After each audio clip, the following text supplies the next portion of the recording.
the body of a missing mother from the Jemez Pueblo turned up in a ravine, her family had more questions than answers.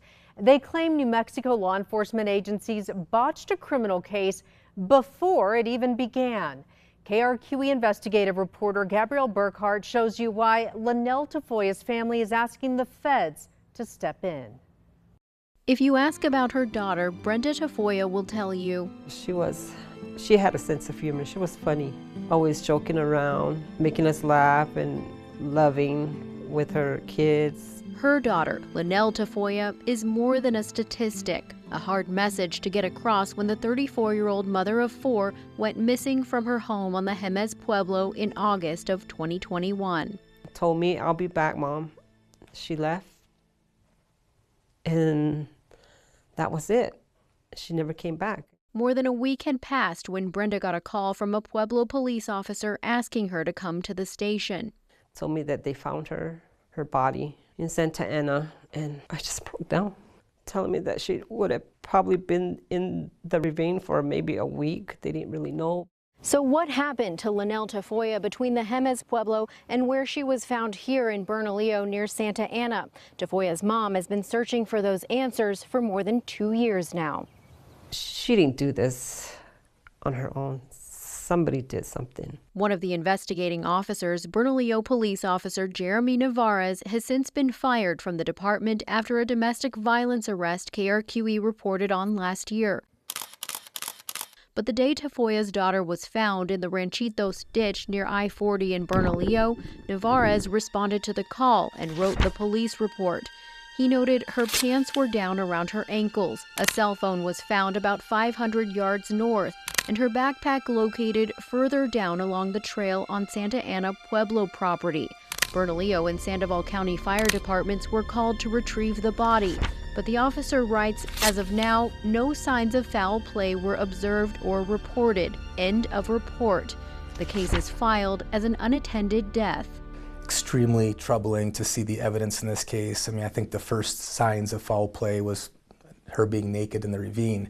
Attorney David Adams claims authorities should have opened a homicide investigation. Potential evidence, he says, was mishandled and destroyed. Gave me back her phone, her backpack, and thinking, well, don't you guys need these to find out what happened or go into her phone or anything? Hoping another agency would dig deeper, Tafoya says she gave her daughter's cell phone to Santa Ana Pueblo police. And unfortunately, in that process, the contents of the phone were destroyed.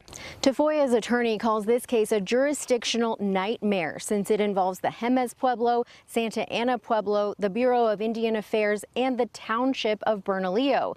A main reason, he argues, for federal investigators to step in. This is an opportunity to kind of spread awareness about how many cases there are that aren't being properly investigated, and to ensure that they get investigated by the appropriate agencies. Adams sent a letter with a synopsis of Tafoya's case to the U.S. Attorney, asking his office to open a homicide investigation. We have both, a very unique relationship with our tribal partners and responsibility towards them, and a unique ability to bring resources to solve problems. U.S. Attorney for the District of New Mexico, Alex Ubaez, wouldn't speak about this specific case, but we know his office is looking into it. The Justice Department's Missing and Murdered Indigenous Persons, or MMIP outreach program, is a priority, he says. As communities, as families and next of kin reach out, they have someone to reach out to. Trying to bridge that gap and get these different agencies to cooperate with each other, to communicate, is a big goal of the program. Elliot Neal is a full-time MMIP coordinator with the U.S. Attorney's Office. In cases like Tafoya's, Neal works with federal law enforcement and tribal partners to get answers, and if possible, hold criminals accountable. Without some of the physical evidence, we're relying more heavily on witness interviews, things like that, circumstantial evidence, things like that, which is just as valuable in court. The medical examiner for Tafoya writes, "This is a complicated case. The possible causes of death include toxic effects of methamphetamine and drowning, or a combination of both. The official manner of death is undetermined." Up until the last few years, through New Mexico and the Department of Justice, you see a lot more task forces being put together to help address what they consider to be an epidemic in itself. Determined to help in this case, Adams points to a, quote, unusual finding in the young mother's autopsy. The ends of her fingers were missing. Signs that would have suggested, further investigation. Tafoya's mom, who's now caring for her young grandchildren, I'm the grandma, yeah, but nobody can replace their mom. just wants answers. You don't believe it was just an unattended death? No. Gabrielle Burkhart, KRQE investigates. Tafoya's attorney believes at least one of the suspects they've identified is serving time in federal prison, but federal investigators won't confirm who, if anyone, they're looking at in Tafoya's case.